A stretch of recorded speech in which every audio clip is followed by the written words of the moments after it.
Good evening. Welcome to Lafayette and Hudson, Confusion, Jealousy, and One Glass of Wine. You can have more than one glass of wine. With Joe Ferris and Gary Sheffer, I'm Brenda Schufelt, the History Room Coordinator. And I want to thank you all for coming tonight. I am glad to be in community with you all. Libraries are about access to knowledge, and history is an important part of that knowledge. Knowledge of history can help us understand the past and make decisions about the present and the future. In the words of the late, great Bob Marley, don't forget your history, know your destiny. In the abundance of water, the fool is thirsty. On behalf of our Board of Trustees, and our library director, Emily Shemidas, I want to thank you for your support of the library. This past Tuesday, our library funding initiatives in Greenport and Hudson passed. We're so grateful for your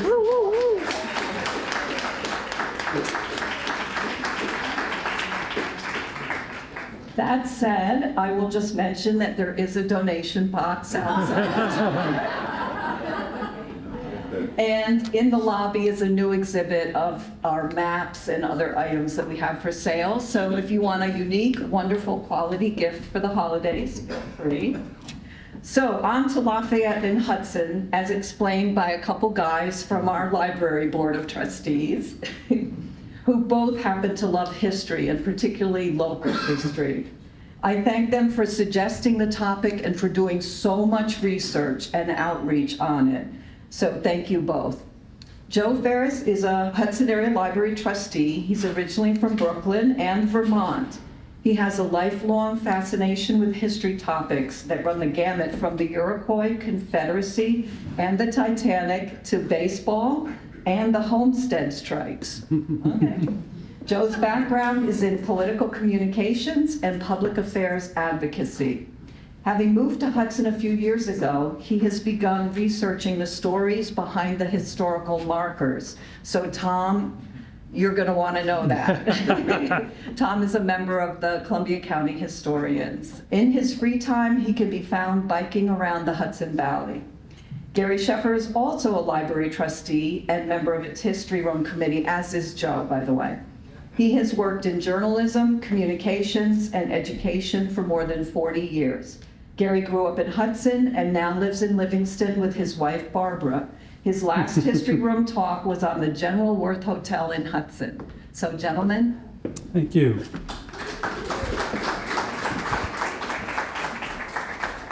So, good evening, everybody, and thank you for coming. I'm Gary Sheffer. This is Joe Ferris. And our talk tonight is about the visit that General Marquis de Lafayette paid to Hudson just over 200 years ago, and it was on the afternoon of September 17th, 1824. As a caveat, Joe and I are Hudsonians. We're not historians. So if you hear something tonight that you think may be a little off, please feel free to let us know this, okay? We also welcome questions during our presentation. And we're going to do a little audience participation later in the discussion. So I'm glad to see that a lot of you have glasses of wine. If you don't have one, please get one. Wine plays a big part in our talk tonight. The focus of our story is the man, Lafayette, and the roughly 4 hours that he spent in Hudson that day, including his carriage ride through the streets of Hudson and a reception at the county courthouse. We call the story Lafayette and Hudson, Confusion, Jealousy, and One Glass of Wine. We hope you'll understand why we called it that as we go through our talk. Joe will start by telling us about the man, Lafayette, and why he was in the United States and why he was in Hudson. And then I'll try to paint a picture of the events of that day 200 years ago. So I'll turn it over to Joe. Thank you, Gary. Good evening. It's great to see everyone here. So let's jump right in. The Marquis de Lafayette was born September 6, 1757, 300 miles south of Paris in a village called Chauvignac. And with apologies to my French teachers as well as the French aristocracy, he was born Marie-Joseph Paul Yves Roche-Guibert de Motier de Lafayette. Now, yeah, try to get that on a birth certificate. Lafayette was an aristocrat, but he was born 300 miles south of Paris. So he was a level of aristocrat. His family were aristocrats who were looked down upon by those in Paris. The Lafayette men had a terrible tendency to die in war, and Lafayette's father died when Marquis was the age of 2, making him a full-fledged Marquis before he could even talk. Unfortunately, 10 years later, his mother passed away, making him the wealthiest orphan in all of France. By this point, he had moved to Paris. His mother had been living there for several years in an attempt to kind of build connections in the court, make the family more prominent, and that is instrumental in the Lafayette story and who Marquis de Lafayette became. He got married at the age of 16. His wife, Adrienne, was 14. At the age of 19, in 1777, Marquis de Lafayette leaves France and comes to the United States. Later in his life, he once wrote, "The moment I heard of America, I loved her." Now, he left for the United States before France was an ally in the Revolutionary War, and he had to sneak out of France. There's an incredible story, which would require its own talk, about the moves and double tracks he took to avoid being arrested by the French government before coming to the United States. He then spent 2 months on the open seas, learning English while dealing with seasickness. And then they land in South Carolina. It takes them a month to get to Philadelphia because they'd never been to the United States. They assumed it would be just like France. There would be roads, the roads would be decently well maintained. So they had carriages, they had horses, they had all of the accoutrements that they thought they needed. Within a few days, the horses were dead, the carriage had broken down, and they walked to Philadelphia on foot. 3 months of traveling.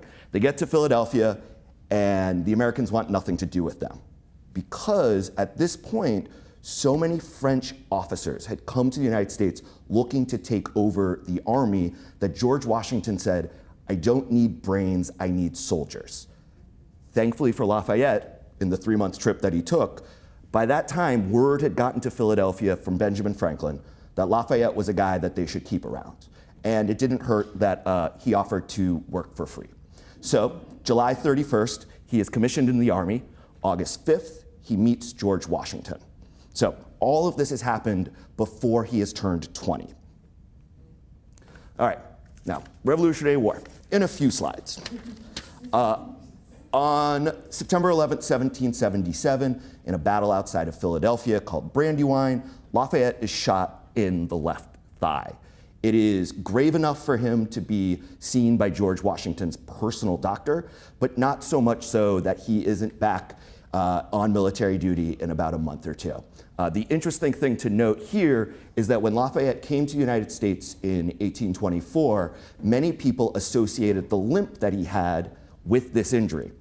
He never corrected them, but it actually happened in a fall that took place in 1803 when he was in Paris.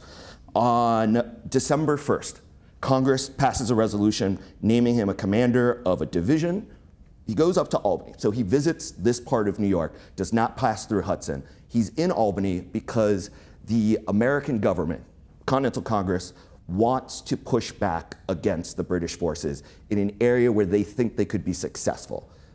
They decide they're going to try to invade Canada. Unfortunately, when Lafayette arrives in Albany in February of 1778, only half the forces he had been promised are there waiting for him, and all of them are unwilling to fight because they haven't been paid in months. So Lafayette decides, after convening with his generals, that it makes no sense. He returns to Valley Forge in April of 1778 to 2 big pieces of news. First, the French have decided to join the Revolutionary War on the side of the Americans, in part because of the way that the Americans handled the Battle of Brandywine. Technically, they lost because they were the first to leave the battlefield, but it showed enough resilience to impress the French government to get involved. The personal news was that Lafayette's first child, a daughter, had passed away. He then returns to France briefly in 1780. He visits with the king and queen, which, as you might remember, he had to flee under the cover of darkness and secrecy, so it's quite the turn of events for him. He returns to Boston on April 17th, and at this point, the war has continued to get worse and worse for the Americans. So his return is something of a morale boost for the residents and citizens of New England. And then in February 1781, he and his soldiers began a 50-mile march south, and he was quoted to say, "We have a sou, a horse, a wagon, or a wisp of hay." A sou is a French coin. I thought, until Barb corrected me, I thought it was like a pig. So on his way to Philadelphia, he's able to convince the Continental Congress to provide 1,500 shirts. Just take a second. Shirts. Like, they were in desperate need of shirts on their way to face the Southern British Army, or the army that was in the South there. They also, in Baltimore, he uses his own funds to get more supplies, and his mission is to follow Cornwallis. Cornwallis has been ordered by the British command to come up from South Carolina and do raids throughout Virginia in an attempt to lower morale and make people less supportive of the Revolutionary War. Cornwallis wanted to just seize the state outright. He wanted to take the colony, cut the South off from the mid-Atlantic and from New England, and end the war there. But he was a good soldier. He followed commands, in his eyes. So he is ordered to find a slip of land that is by the Atlantic, the Chesapeake, and then the James River, deep enough for the British fleet to come. And Washington knew that, Lafayette knew that, so Lafayette's orders were basically stay on his tail. It became a cat and mouse game between people setting traps, realizing the trap had been set, creating a different trap. All of this was going on while Washington's army was coming south, while the French Navy was coming up from the Caribbean, and at this point, Lafayette's men are outnumbered 5-1. There are 1,500 British troops there, and that he was able to save the day. There would not have been a Yorktown if those troops hadn't kept Cornwallis pinned in there. When we get to the actual battle, ended up being 9,000 American soldiers, almost 8,000 French soldiers, and 15,000 French sailors. In comparison, the British troops and their Hessian soldiers numbered about 9,000. On October 19th, 1781, Cornwallis surrenders, and upon his return to France, Lafayette is awarded the status of Major General. Now, quickly through his first tour in the United States, he arrived in the summer of 1784. He lands in New York City. Now, this was the first time he'd ever been to New York City, because the entire war had been under British control. And at this time, the facade of, I believe it was Trinity Church, is still burned out, and the pedestal where King George's statue had been torn down stood empty. He visited 10 states, he traveled 2,000 miles. He also attended a conference between American diplomats and the Iroquois Nation in Western New York. It ended with the US recognizing indigenous sovereignty in those parts of Western New York in exchange for land by the Great Lakes. And this speaks to a running through line in Lafayette when it comes to his feelings and love for America. It's blinded. There's a certain naivete. He thinks America can do no wrong because later, when that treaty is reneged on, Lafayette never saw that coming. He didn't expect the American government to do something like that. On December 1st, Washington and Lafayette part ways for the last time. His second stop had been to Mount Vernon. It was also one of his last stops. They rode on horseback from Northern Virginia to Annapolis, and while Lafayette expected that they would see each other soon and again, Washington wasn't so sure, and his hunch was correct. And this is where we get kind of our first connection to Hudson with Lafayette. Much like he taught himself English, he taught himself international trade, because now that the American colonies were a country, they were in need of money. The economy and the exports that they needed markets. Problem was, France believed in mercantilism. They had blocked all of their ports to American ships. Jefferson and Lafayette helped negotiate it so that they opened 4 ports that allow American timber and American whale oil to come into France. And in particular, he negotiated a deal between the island of Nantucket and the city of Paris that every lamp in Paris was fueled by Nantucket oil, whale oil. The people of Nantucket were so thrilled, so happy, that they sent him a 500-pound block of cheese made from the milk of the cows on the islands. Now, Lafayette at the French Revolution, similar to his escape from France, the French Revolution could itself be its own lecture or even a college course, which I can attest to. I took one in college. Highly recommend reading the Simon Schama book. But simply put, in 1789, he is elected to the Estates General, drafts the Universal Bill of Human Rights. He believed deeply that a constitutional monarchy was the only form of government that could guarantee liberty for all French citizens. And as head of the National Guard, he saw himself as caretaker of public order and physical safety, putting himself in between the radicals and then the counter-revolutionary aristocrats. The problem is, fewer and fewer people found that position appealing, fewer and fewer people believed it, and he eventually people claimed all of his opponents claimed that he was either going to be the next Cromwell or Julius Caesar. So, after the king was deposed and the Jacobins took over, an arrest warrant was issued for him on August 14th. The next day, he fled with a few officers to Austria in the hopes that he would be able to make a circuitous trip and get to America. Unfortunately, he was arrested and spent the next half-decade of his life in jail. He was held in prison in Olmütz, and for the first 3 years, he bounced around a little bit. No American intervened. It was debated, it was argued, but essentially the concern was it would worsen relations between the United States and France. There were personal attempts, though. Governor Morris of New York City, one of the founding fathers, actually intervened to save his wife, Adrienne, who had been also imprisoned by France because when Lafayette left, he was declared an émigré, his property was seized, family members were thrown in jail, and if he had ever come back to France with that order out, it would be a death sentence. So Governor Morris intervenes in February of 1795, which is fortuitous for her because a few months later, her mom and sister meet their end at the guillotine. After being saved, the first thing she does is her and her 2 daughters, she sends her son, George Washington, to Mount Vernon, but her and her 2 daughters go to the Emperor of Austria and beg that they be allowed to be in prison with the Marquis. So he agrees. In 1797, they are released, and then they return to France in 1799.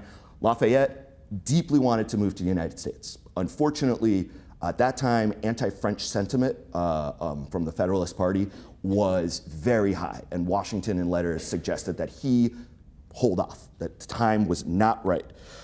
He also restarted his correspondence with Thomas Jefferson, which comes in handy a few years later when a little thing called the Louisiana Purchase happens, because he is then given 11,000 acres in Louisiana, and Jefferson goes as far as offering him the governorship of the territory. Unfortunately, at this time, Adrienne, this is 1803, is too ill to travel. They are now living at LaGrange, which was the home that she actually managed to purchase after they recouped some of their money, but unfortunately, she dies in 1807. Now, real briefly, how did the Grand Tour come together? The man on your left, Albert Gallatin. The man on your right, President James Monroe. Monroe and Lafayette had known each other since the Revolutionary War. Gallatin is, I believe, of Swiss background. He was, at points, ambassador to several different countries, I believe Secretary of the Treasury in one of the early presidential administrations.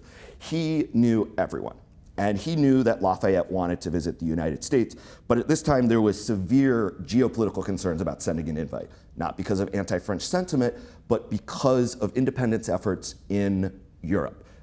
The fear was that if they invited Lafayette, that it would anger European governments. They did it anyway.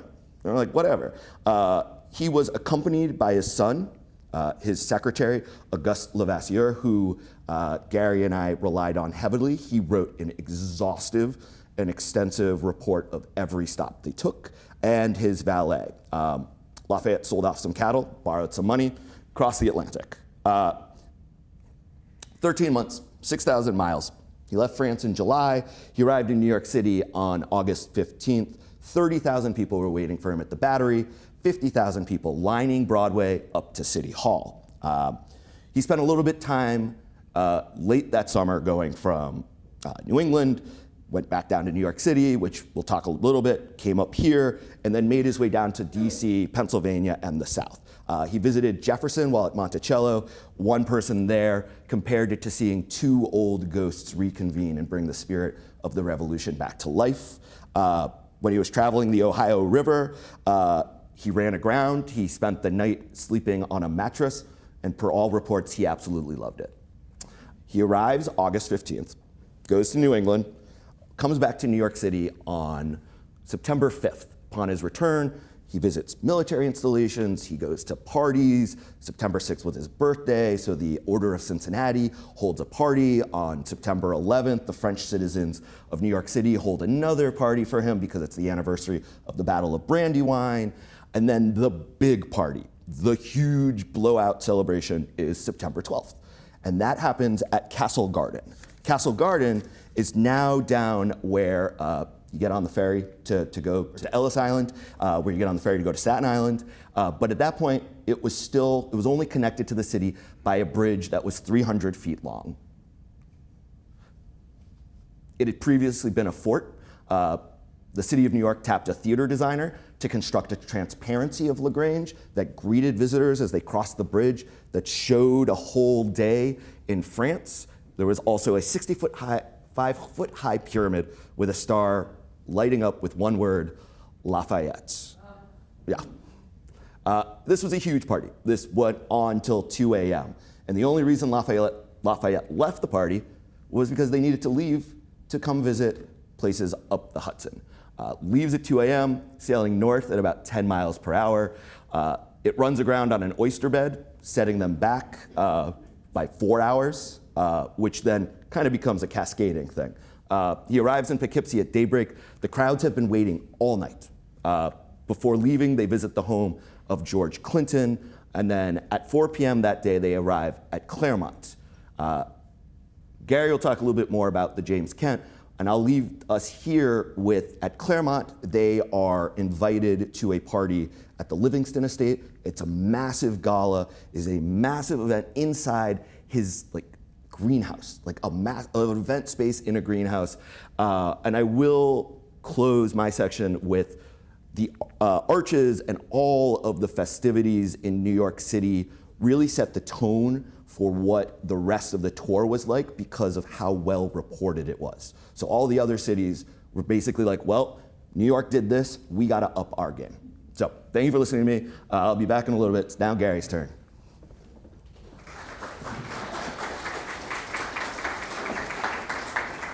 Before I do my part, I want to introduce a few of the celebrities in the room.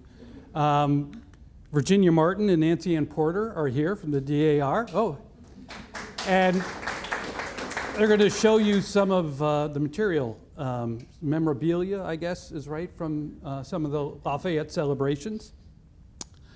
Jim Hoon is here, the estimable Jim Hoon, a volunteer researcher from our history room who did help me greatly on the research with the section I'm about to do.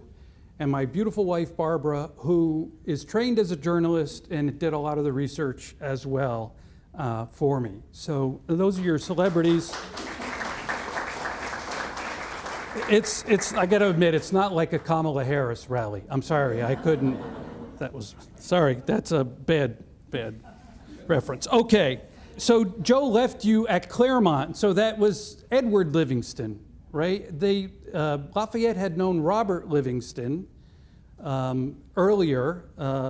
Lafayette had been to Paris, to France actually, and had met Lafayette there, and Lafayette had introduced him to Bonaparte, etc. So the Livingstons, they knew each other, and I think Henry Livingston might have served with Lafayette at one point.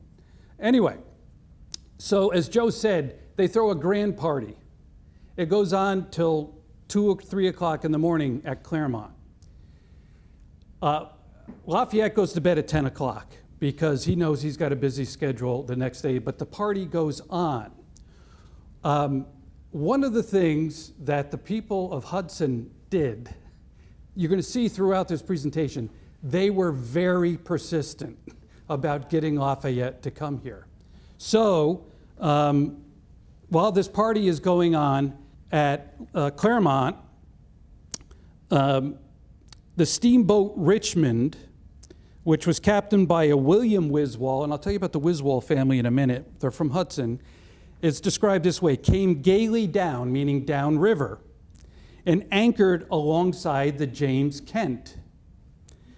That was the boat being used, the steamboat being used by Lafayette on his tour. Having on board Major General Jacob Van Rustin Van Rensselaer and suite, meaning his posse, Brigadier General Fleming and suite, the mayor of Hudson, Rufus Reed Esquire, the previous mayor, Dr. Tallman, and Colonel Strong as delegates of the city of Hudson, together with the Hudson Band and 2 elegant uniform companies under the command of Colonel Edwards. I think it was what they called the Scotch Guards, was a military unit in Hudson, and the Hudson City Guard, the Hudson Brass Band was also on board the Richmond. So they sent this delegation down there to tell him, apparently, you gotta come to Hudson, okay? So Joe and I were trying to find out, at least I couldn't find out, why did he decide that he had to stop here? Now, we know the Common Council had passed a resolution in August saying, let's welcome Lafayette here. Let's form all the committees necessary to have him here. And they went about organizing the day I'm about to describe to you. But I could not find anywhere where Lafayette said, yeah, I'll be there. So some of this was done on speculation, okay? So that's the background on how he gets to Claremont, from Claremont to Hudson. But there's another stop. So he gets up in the morning. All of that Hudson delegation has overnighted on the James Kent, okay? So they switch from the Richmond to the Kent. They overnight on it. Lafayette comes in the morning from Claremont, gets on board, and they're steaming upriver. They get to near Catskill, and they see hundreds, if not thousands, of people on the wharf in Catskill. They had cannon fire. They had Revolutionary War soldiers there. And as best we can tell, they said, we better stop there. Lavoisier, who was his secretary, in his diary said, well, it looks like they deserve a stop, right? Just from being out on water. And this was common. People knew that Lafayette was coming upriver, and they would go out to their waterfronts and cheer and fire cannons and all of that kind of things to salute him. But they decided to stop in Catskill. This has consequences for Hudson from a time standpoint, right? So they get off the Kent at Catskill, and it is described by his secretary that he went as fast as he could. He went up the wharf, greeted everyone, and turned around and got his back on the Kent as quickly as he could, because he knew he had to go to Hudson and Albany. And we'll talk about Albany in a minute. This engraving is what Hudson might have looked like. This is from 1824. As he approached Hudson aboard the James Kent. By the way, the day started cloudy and sort of drizzly, and people in Hudson were kind of bummed out. They had done all of this decoration on Warren Street, but then the clouds parted and it became a great day. You can see here that the waterfront is dominated by commercial wharves and buildings. By the way, this is an image that was done for the engravement done for the Rural Repository, which was published in Hudson in the 1830s and 1840s. Okay. Here's another better view of the waterfront. This is a watercolor by William Guy Wall, view of Hudson from Athens after 1807. So it's not specific about the date. Again, you can see here how what the waterfront looked like. Very commercial, very industrial. These are fishermen on the Athens side of the river. All right, here's an important part of my section of the presentation. This is a map of Hudson from 1838. And I'm going to go through a few things about this. One thing that's important to know for this part of the presentation, you see number 2, City Hotel. Well, that's where a big dinner was planned for Lafayette after a reception at City Hall. And as best I can tell, there's a number 2 on warrant right here. So from that legend, this is where the dinner was planned. Okay, so since this is 1838, the courthouse where the reception for Lafayette was held here, 4th and Warren, I think that's 4th, there was a new courthouse and jail by 1838 on the property where it sits today. If you look at this carefully, you see that the South Bay comes right up, this is the South Bay, comes right up to Cross Street, Tanner's Lane. So the things that are down there today, like the Amtrak station, Basilica, are all underwater at this point. And the filling of South Bay began really substantively in the middle of the 19th century with the railroad crossing sort of cutting it off and more industrial uses. So I mentioned the City Hotel. What I'm going to talk about are the 3 events of the day of September 17th. There's a parade up Warren Street. There's a reception at the county courthouse at 4th and Warren. And there's an elaborate dinner planned at the City Hotel. Also keep in mind that when Lafayette disembarked, he came up Ferris Street up to Warren, and the parade went all the way from Warren Street, the foot of Warren Street, to Public Square. Did a U-turn and went back to the courthouse. So this is important for figuring out what went on this day. So as I go through that, 3 things, 3 events, the first one being the parade on Warren Street. Before I do that, before I go through the events, what was Hudson like in 1824 when Lafayette visited? Well, what was the economy like? Though Hudson was extraordinarily successful from its founding well into the 19th century, wars in Europe, some of which Joe mentioned, trade issues, commerce being cut off, and especially a ban by President Jefferson on all U.S. shipping starting in 1807. These all had a devastating effect on Hudson. The Bank of Hudson failed in 1819.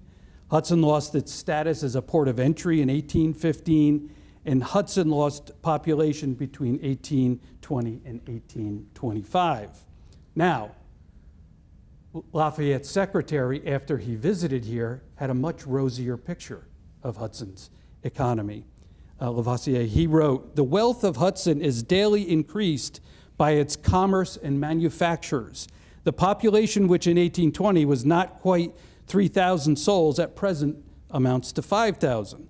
The town is regular and well built." I've never heard Hudson referred to as regular. If you lived here, there's nothing regular about Hudson, right?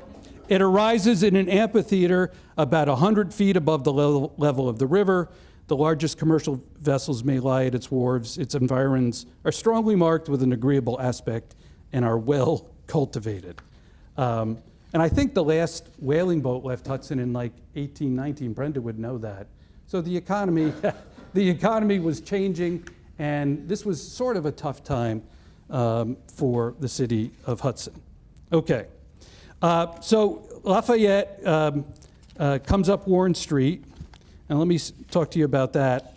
What would he have seen on his trip through the city? Well, he would have seen the Robert Jenkins house, right, which was built in 1811 if he was coming up Warren, which I'll describe in a minute. There was a market house.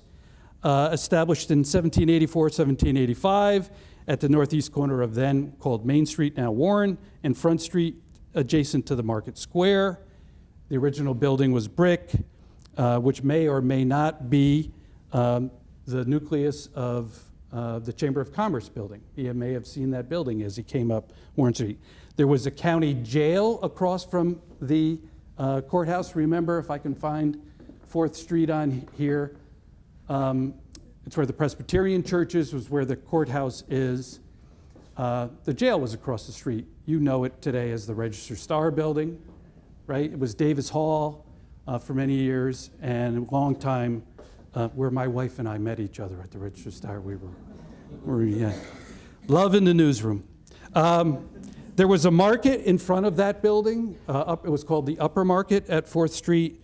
And so Lafayette would have seen all of these things and many more. The first major fire in Hudson was in 1838. So he would have seen many of the city's original buildings. So he gets off the Kent. Now, he makes this brief stop in Catskill. Some of the stuff says it's like 10:30 when the folks in Catskill fire a gun to let people know that in Hudson that he's coming, okay? And there's a gun answer from Parade Hill, which is what we know as Promenade Hill, okay? The research that I saw said the gunfire in Catskill, or the cannon fire, was at 10:30, which doesn't make sense because there are a lot of sources that say Lafayette arrived here about 2 p.m. In the afternoon. So it wouldn't take him that long to get across the river. However, there was a problem. So soon the wharves and Parade Hill were thronged with people. They heard the cannon fire, the artillery. They came to the waterfront to see him. But there was a problem. Confusion arose because the course of the Kent was almost directly north.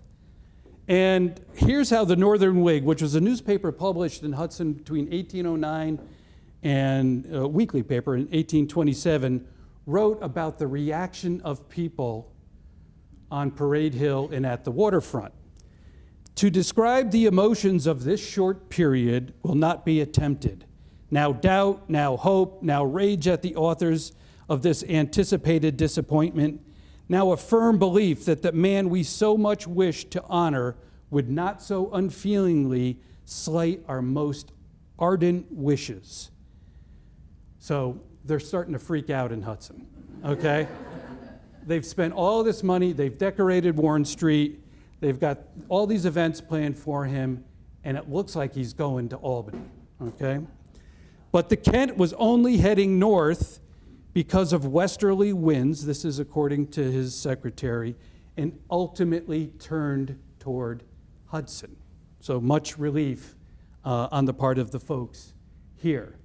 The Northern Whig further reported, when the Kent reached Hudson's Wharf and Lafayette disembarked, the feelings of the multitude burst forth in loud and hearty cheers, and as the carriage proceeded through the line of soldiers and up Ferry and Front Street, there was an uninterrupted continuation of energetic expression of feeling.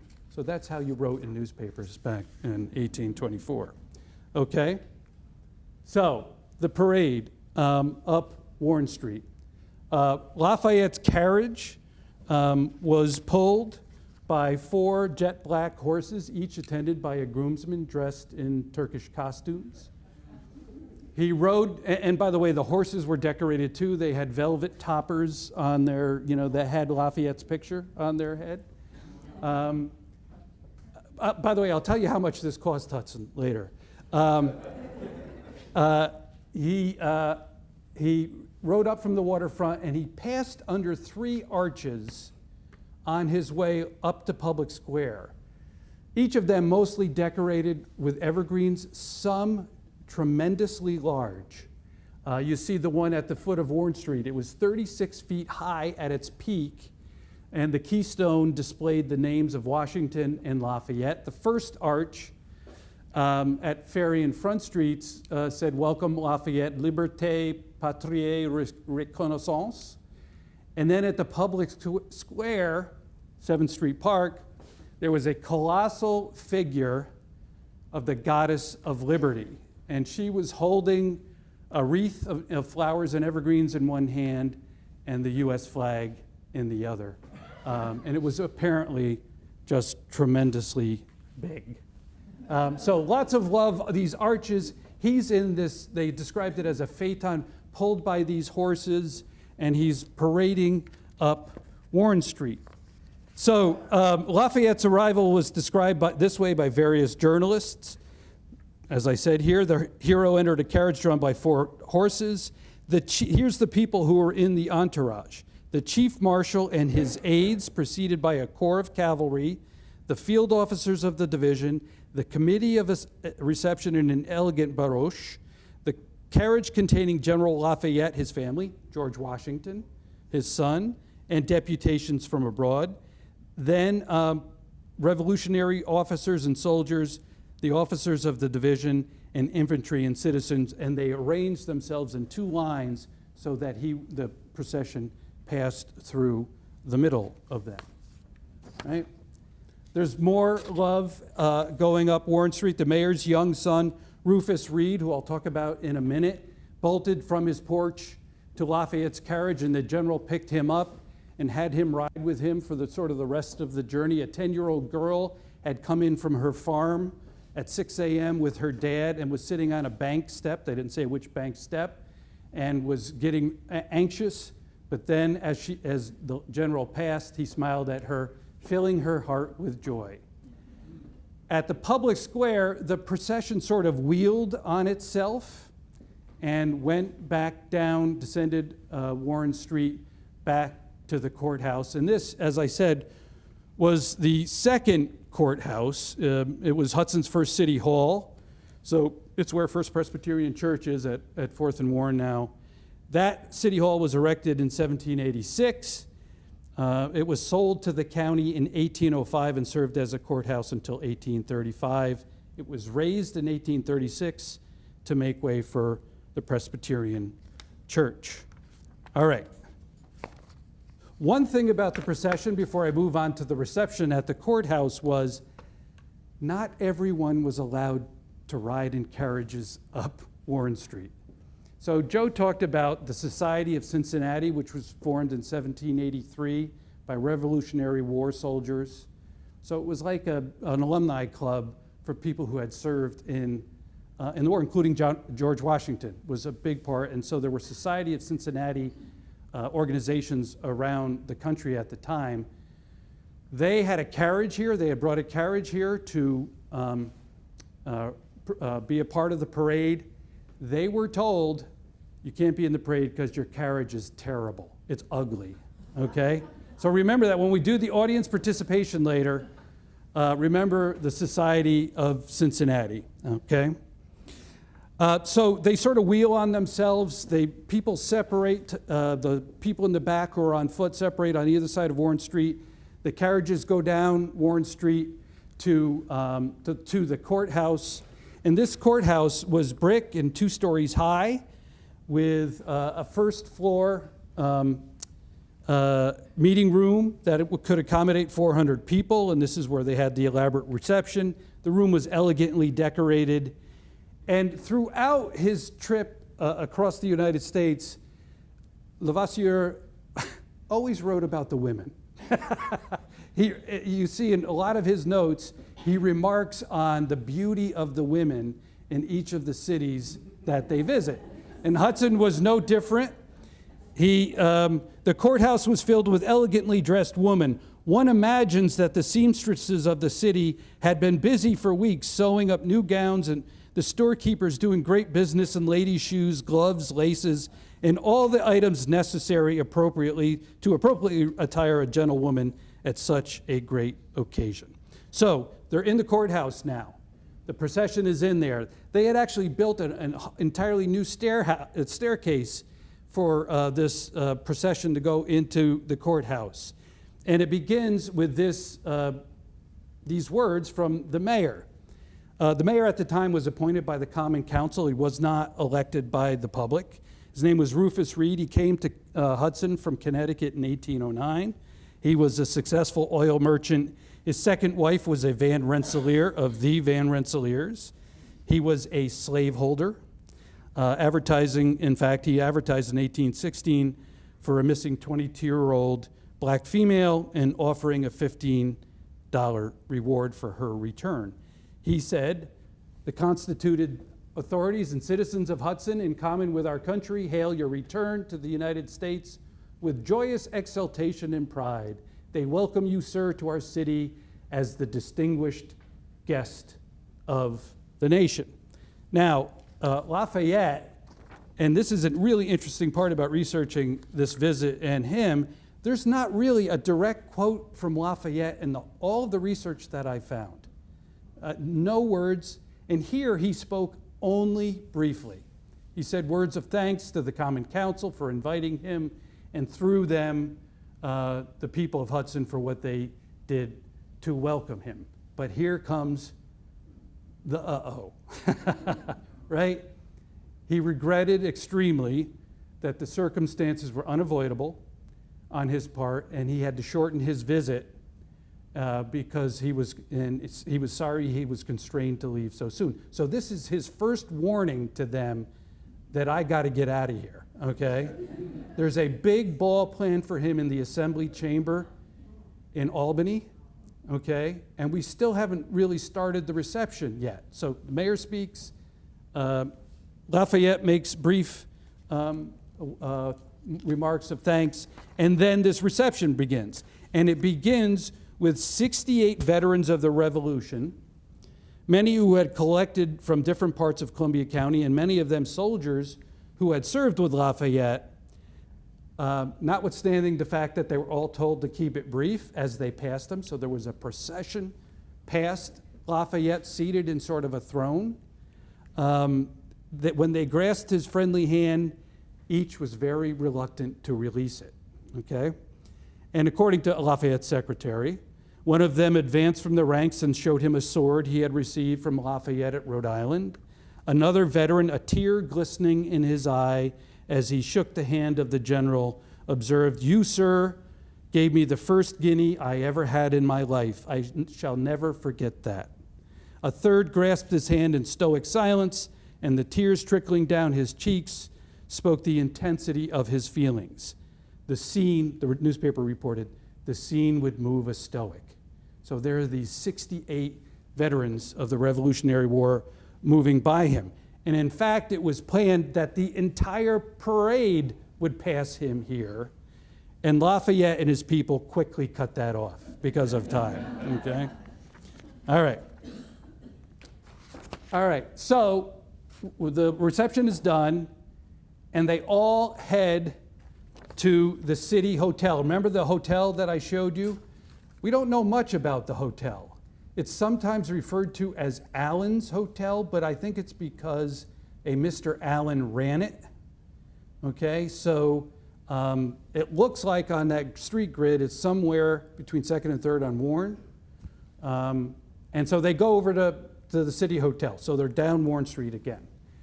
And Lafayette is taken in and shown the room that had been elaborately decorated for dinner. And I will describe how elaborately in a minute. At the head of the table was a large mirror which reflected the various mottos and pictures which adorned the room. On either side of it were representations of the Battle of Lake Erie. At the other end of the room, they had brought in the Goddess of Liberty. The room was festooned with evergreens and names of Revolutionary War heroes. There was a 5-layer cake made by the former mayor's wife. Midnight blue crepe paper with embedded stars covered the ceiling. The walls were covered in evergreens and flowers. And over the chair, they called it a throne for Lafayette, hung a flower-bordered inscription, "We bow not the head, we bend not the knee, but our hearts, Lafayette, we surrender to thee." Okay? So, after being shown all of this, takes a glass of wine, he goes. Right? This big dinner planned, and he says, "Look, I have to be in Albany. I'm already behind schedule, way behind schedule." And by the way, Joe will tell you that these boats move at anywhere from 6 to 10 miles an hour on the river. This wasn't a fast way of transportation. So they were disappointed. He leaves. But here's the persistence I told you about. The Hudson delegation, Lafayette goes down to the Kent at the waterfront. The Hudson delegation follows him, and they go on board, presumably to thank him for coming to Hudson. But it's really to try to encourage him to stay, to convince him to stay. But Captain Wiswall, the boat was actually captained by a man from Hudson, Samuel Wiswall, and he was having none of it. He cut him off, made him get off the boat, and they took off, okay? I want to tell you a little bit more about Wiswall. I think I have a slide in here, but I can do it now. He was a Hudsonian. He was known as Commodore. And he wasn't just any steamboat captain. He was Robert Fulton's right-hand man. And Fulton had been trying to find somebody who could manage the Clermont, which was really named the North River boat. He had tried a bunch of people, and Wiswall was the only one who could actually run the thing. So he and Fulton were very, very close. Wiswall had two sons, Thomas and William. Thanks to Kelly, we know that William is buried here in Hudson. They became Hudson River steamboat captains as well. And Thomas was the steamboat captain who took the Hudson delegation down to Clermont to try to basically kidnap Lafayette on the night before. Okay. So here comes the participation part of our program, audience participation. So they get thrown off the boat. They go back to the city hotel. They have their dinner anyway. And described in some of the journalism of the time, after the dinner, dozens of toasts to Lafayette are made. And they're all captured in the newspaper. I mean, it's hilarious to read, one after another. And so I have distributed some index cards to folks in the room who are going to play some of the people who were at this dinner, and they're going to raise their toast. So if you have a glass of wine, which I think I do, we're going to toast Lafayette for a few minutes here, okay? So the first one is from the mayor. Who's the mayor? Tom. Brought my young son, too. All right. General Lafayette, the early and ardent friend of American liberty, his noble spirit refused all reward except the hearts and homage of a grateful people. To Lafayette. All right, who's General Van Rensselaer? Oh, Lizzie. The memory of Washington and those heroes whose blood watered the tree of liberty in our soil. To Lafayette. Okay, Captain Vaness. A toast to the sages who signed the Declaration of Independence. Here, here. Honorable J. Haight of Catskill. The city of Hudson, the reception of General Lafayette will do her a mortal honor. All right, now, I want you to listen carefully to this one, Colonel Clute, from the Cincinnati Society of New York. May they send a more congenial deputation to escort General Lafayette to the south than they have to the north. So, cheers. So the Cincinnati Society got the last word. All right, I'm going to move through this pretty quickly, get back to Joe. So they have this lovely dinner. They do all these toasts. It's great. But now they're starting to get a little ticked off. All right? And here's the jealousy part of this. Soon disappointment turned to fury, and politics was blamed for the fiasco. The city fathers determined that Albany and its politicians were jealous of Hudson and had deliberately arranged to have Lafayette leave the city celebration before dinner. Okay? Now you remember, in 1797, I think it was, Albany was selected as the capital of New York State over Hudson by one vote, right? So there's a little bad blood there, right? Probably. So the people in Albany were ticked off. And he did not get there until quite late, and Joe will go through some of it. And it really diminished his arrival, the folks from Albany thought, into the city and all of that. So that's our jealousy part of our presentation. Now, if you think Hudson was done, in 1924, there was a centennial celebration at the Worth House, the General Worth Hotel, memorabilia on display, and it was put on by the Daughters of Columbia County Historical Society. With us tonight, we have Jeannie Martin from the DAR. We have some of the Lafayette memorabilia. Would you just tell us what we have from your collection? Certainly. We have, actually from the DAR, we've brought 2 items. Our collections manager, Nancy Potter, is here with me. We both brought them together. And let me give you a little bit of background about why we have these items. We have a museum because that house that you mentioned, Gary, the 1811 Robert Jenkins house, was given to the Hendrick Hudson chapter in 1900 by Robert Jenkins's granddaughter, who had been born there in 1833. Our chapter had been formed in 1895, soon after National DAR had been formed. And when National DAR had been formed, one of the reasons, well, it was formed for patriotism and historic preservation and education. One of the things they wanted all their chapters to do was start libraries, because there weren't a lot of libraries around, a lot of public libraries, and they wanted them to start museums and collect historical artifacts. So that's what this chapter did. This chapter was formed in 1895. In 1900, it was received the gift of this beautiful house, chapter house, which is at 113 Warren Street, and it's a beautiful brick federal house. You might notice it's got a new slate roof. We're very proud of that. And when the house was transferred over to the chapter by Frances Chester White Hartley, whose family had since sold the house and moved to New York City, they were quite wealthy. She bought the house, transferred it over to the chapter, to great pomp and ceremony, and it was very, very well publicized.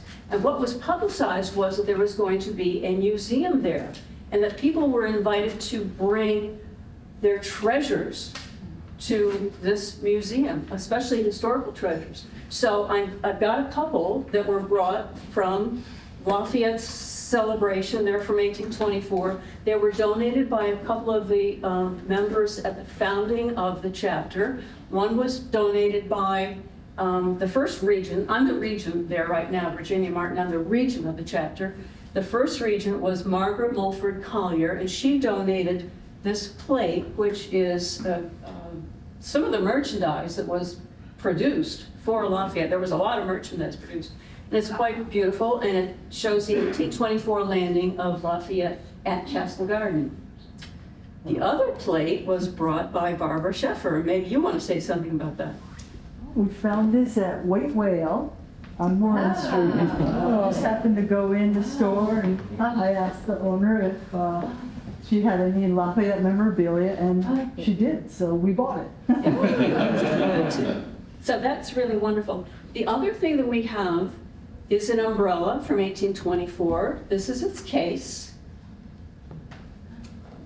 And it's missing a little something. But it is an 1824 umbrella. This size is broken. I can open it up, kind of. It has a beautiful bone handle, and it has, this is brass, and it's engraved, and it says Lafayette. It's got a lot of stars and decoration to it. It says Lafayette, nation's guest, and that's apparently what he was called. He was called the nation's guest. So I found that we can open it. Don't do it. Yeah.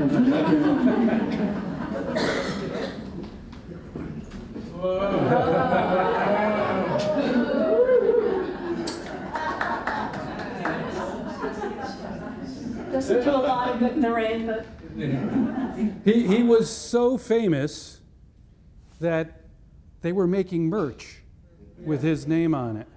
And it really is the first, among the first, commercial products like that. Yeah, So, and life has never been the same. exactly.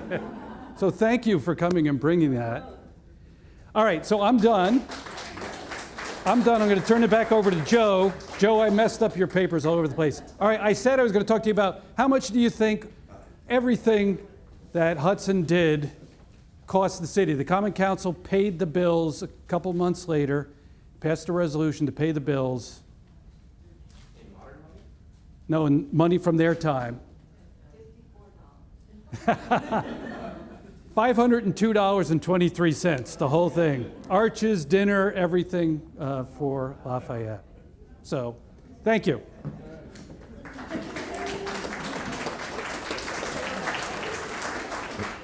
No. Your wine. Yes. Important. So before we steam upriver to Albany, just to close the loop on the merchandise, there is another Hudson Valley connection. Because in 1824, one of the most prominent engravers in New York City was a man named Asher Durand. So he made buttons, he made kids' gloves that had Lafayette's face on them, and yeah, and also what I found particularly interesting was plates that could be used to print money on. So they would sell in the banks, they had images of Lafayette on them, because back then there was banks made their own money, which, as we all know, went really well.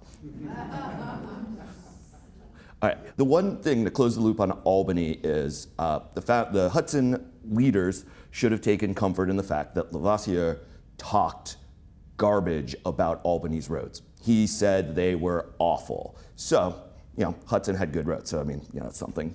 Like I said, 13 months, 6,000 miles.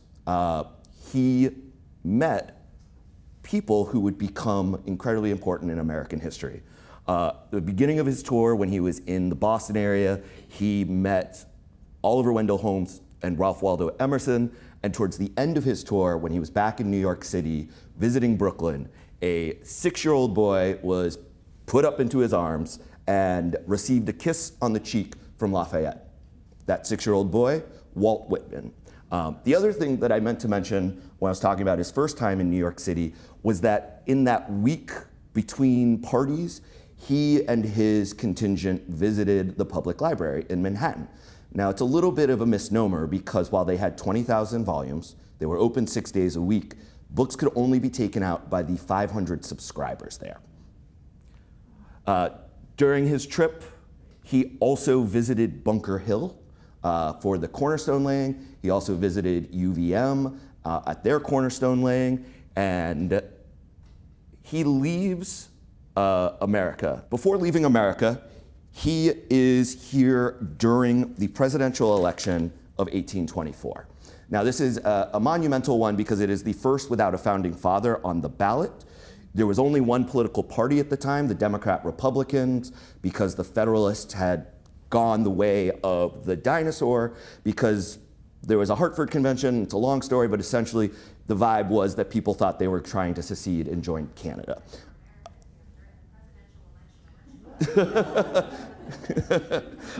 Look, it's fitting. It's about a presidential election. James Fenimore Cooper wrote that Lafayette paralyzed the electoral ardor. There were 4 candidates: Senator Andrew Jackson, the hero of the Battle of Louisiana, Secretary of State John Quincy Adams, son of John Adams, Secretary of the Treasury William, I'm drawing a blank on his last name and it's not in my notes, sadly, but he was from New York, and he was considered to be the front runner before he had a medical episode that took him out of contention, and then House Speaker Henry Clay. The election happened in November. Andrew Jackson won both the Electoral College and the popular vote, but not enough of the Electoral College to win it outright, and it went to Congress. In December 8th, Lafayette attended a joint session of the House and the Senate, gave a speech, and during that visit, he was also awarded $200,000 in a land grant in Tallahassee, which helped with his ongoing financial troubles. Because he was always very good at spending money. After he lost his property, not very good at making it. Jump to February 1825, Henry Clay throws his support to John Adams. Jackson's supporters are livid. They describe it as a corrupt bargain because Clay was appointed Secretary of State Jackson, for the rest of his life, would describe Clay as the Judas of the West. Yeah. Jackson's supporters had marched around Washington in military attire because they were soldiers. They had been soldiers. And Lavoisier had become friends with them during his visits to DC. And when they were there after the decision was made to elect John Quincy Adams, he asked them, if you're coming from Europe, military overthrows were not uncommon. So he's basically like, what are you guys gonna do? And his answer is, wait 4 years. And 4 years later, Jackson wins.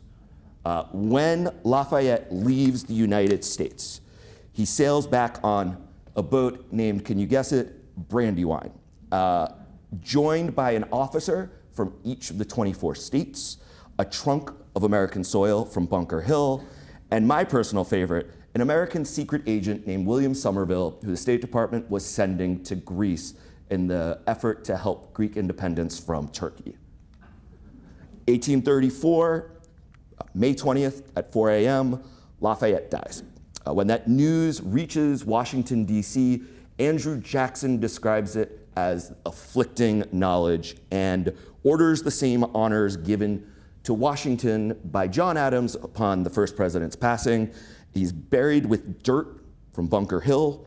And on the floor of Congress, John Quincy Adams, now a member of the House of Representatives representing Massachusetts, says he devoted himself, his life, his fortune, his hereditary honors, his towering ambition, his splendid hopes, all to the cause of liberty. We jump to World War I. In 1917, when the American Expeditionary Forces arrive in Paris, General Pershing, alongside his staff, visit the grave of Lafayette. Colonel Stanton, an aide, says, Lafayette, we are here. Our research unearthed that American pilots under French command were called the Lafayettes of the sky, and during Pershing's Thanksgiving address, a few weeks after the armistice, said, we are proud to have a debt of gratitude to the land of Lafayette and to have lent our aid in saving civilization from destruction. My personal favorite story about Lafayette in World War I is that in 1919, Woodrow Wilson names a national park in Maine after the Marquis. A decade later, a couple in Maine donates enough land that it doubles the size of the park, and the federal government gives them the opportunity to rename it. This is what we now know as Acadia. And the story goes that this couple were British. So this is the last slide, I promise. Doing all of this research, it's easy to get lost in the weeds. It's easy to look at all of the historical data points. It's also easy to think of these people as like sculptures or portrait paintings. What I find fascinating is that the average age of a general in the Continental Army when Lafayette arrived was 31. Lafayette, Hamilton, Monroe were all 19. Right. So whatever Lafayette's naivete about America, whatever that like child soldier looking for adventure and glory, he took up the cause of freedom. He took a bullet to the leg for it. He spent half a decade in prison. Until his dying days, he believed deeply in the cause of independence. Or as FDR put it, the 100th anniversary of his passing in another joint session to Congress with the French ambassador there. Mind you, this is a few years before the Vichy government, a few years before World War II. He said, Mr. Ambassador, I trust you will inform our good friend, the President of the French Republic, the government of France, and through them, the people of France, that on this 100th anniversary of the death of Gilbert de Motier, Marquis de Lafayette, we, the representatives of the people of the United States, have assembled once more to do honor to the friend of America. And I like to think all of us here tonight have done the same. Thank you. Come on out. Now it's the fun part, we take questions. Any questions? Questions? Cool. We were that exhaustive. He was born in 1757, died in 1834, so if my math is correct, he was in his late 70s because he died in May and he was born in September. So he was 67 when he was here. Yes. Yeah, So yeah, that- 77. Right? Is that right? Yeah, yeah. So that demanding schedule that Joe talked about across, the entire United States as it existed at the time, Yeah. he did at that age. It was really remarkable. No wonder he went to bed at 10 o'clock Yeah. at Claremont, right? I thought the Battle of Saratoga was one of the deciding factors for the French to enter. It was a component of that. What ended up happening with the Battle of Saratoga that created problems for the Continental Army was that Horatio Gates won the battle, and a lot of the New England delegates in the Continental Congress were aiming to get George Washington out as commander. So yes, it was a combination of Battle of Saratoga, but at least the way that Lafayette talked about it and the way that it was presented to the French king from Vergennes, the foreign secretary, they really saw that Washington's ability to take a ragtag army and hold their own, because before then they had just been doing hit and run kind of dashes. So that was the first element, yeah. I'm so glad Joe's here. Any other questions? You mentioned there wasn't much in his own words about the trip. Was he not much of a diarist or a writer of letters, or has that just been lost? He was a writer of letters. He had a lot Yeah. of correspondence, Washington, Jefferson, really people across the world. But I think that one of the reasons Lavoisier was brought was to do that heavy lift, because I could only imagine meeting thousands of people every day and then under candlelight being well, this happened and then this happened. Yeah. Yeah, exactly, yeah. And Lavoisier was also sending stories back to France, to newspapers there about the trip. But I don't know the answer to, he was very brief here, said basically thank you, and thank you to the people of Hudson. But I could not find, and the records that we went through were the newspaper clippings of the time, books, the diary, the journal kept by his secretary, which is pretty exhaustive. I mean, the details are very rich. And they loved commas. They loved them. It's unbelievable. Yeah. The sentences went on they were not Hemingway, let's put it that way. It was commas were free back then or something. Do you have any idea why the footmen of his carriage in the parade were dressed in Turkish costumes? I do not. I think, but what I saw when I was reading about the parades in New York City and other cities, it seemed to be the style of the day. Yeah. Other cities had done it too. So, and also, who knows? Maybe it was, they read about people here in Hudson read what was going on in New York, and they're like, well, if you like that, we'll do that too. Yeah. But yeah, there was no clear answer. I on thought, that. Joe, one of the slides, the images you had, actually showed one of the footmen from New York. No. And there was a lot of imitation and repetition once they realized what he allegedly liked, and what people had done previously. Other cities reproduced it. But yeah, this was the Grand Pavilion. I believe this was the Order of Cincinnati event in New York City for his birthday. Yeah. His birthday was just before he died. So Lafayette was an officer at 19. Yep. Were the troops younger? And all the other officers, were they of similar age? And was it also mimicked from the British side? They're an older country, we were younger, maybe a younger population. There they had a lot of experience. Yeah, no, that's a great question. A lot of the soldiers really varied in age on the American side, everything from teenagers to, I remember reading about the Battle of Saratoga, and there were soldiers who were in their 40s and some even in their 50s. It wasn't common, but there was a wide age range. In terms of the officers, I think Lafayette, Monroe, Hamilton, a little more outliers, because he still, Washington had been previous wars. Charles Lee, who disastrously fell on his face at the Battle of Monmouth, had been actually a British officer, and then became when he came to Virginia before the Revolutionary War, became an American officer.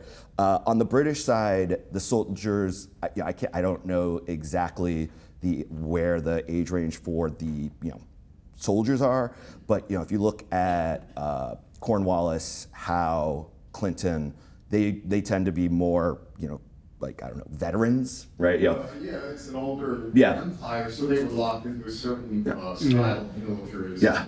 Whereas And you remember, soldiers out in the wilderness, they operated differently. Yeah, and remember in the U.S., they had a terrible time getting troops because it expired every year. Yeah. Remember that at the end of the year, a lot of them just went home, and then they had to get people to re-enlist again for the next year. And Washington, tried to get Congress to, create a standing army, right? That would, so it was mix and match, on who you could get from the different states and colonies.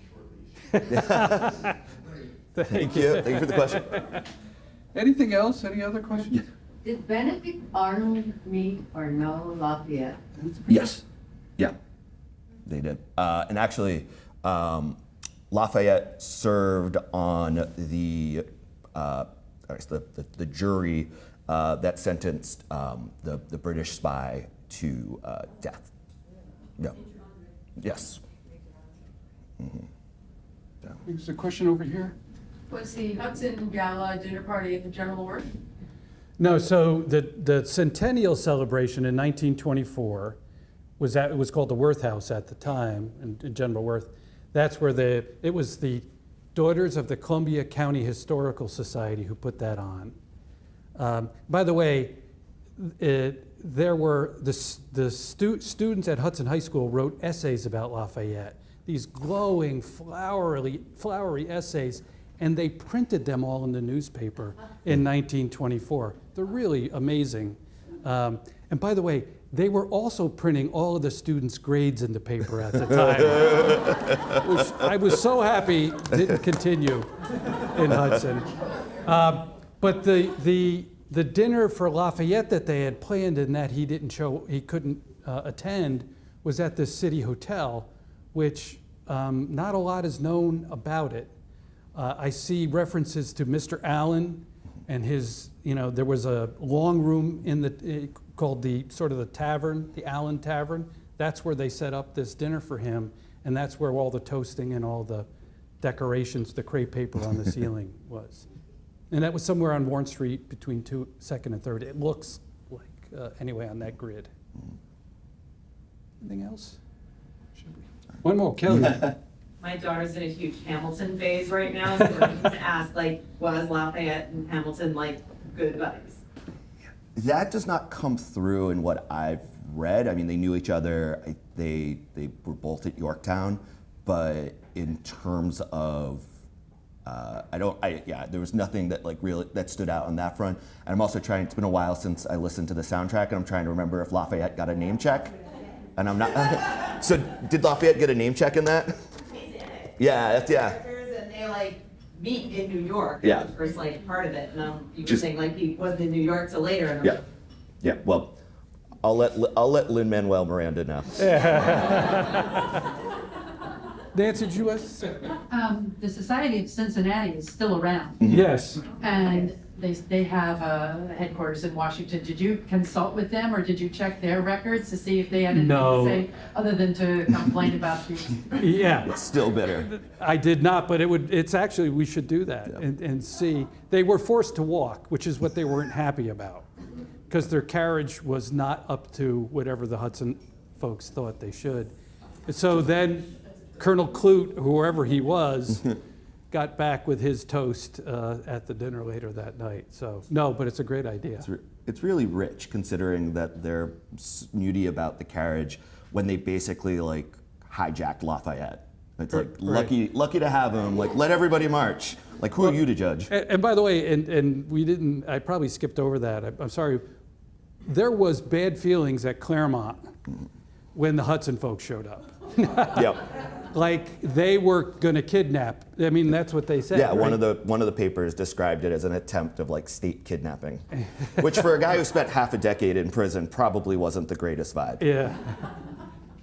A lot of readings I've done describes the relationship between Washington and Lafayette as a father-son. That Washington looked upon Lafayette as the son he never had, and that they were extremely close. Yeah.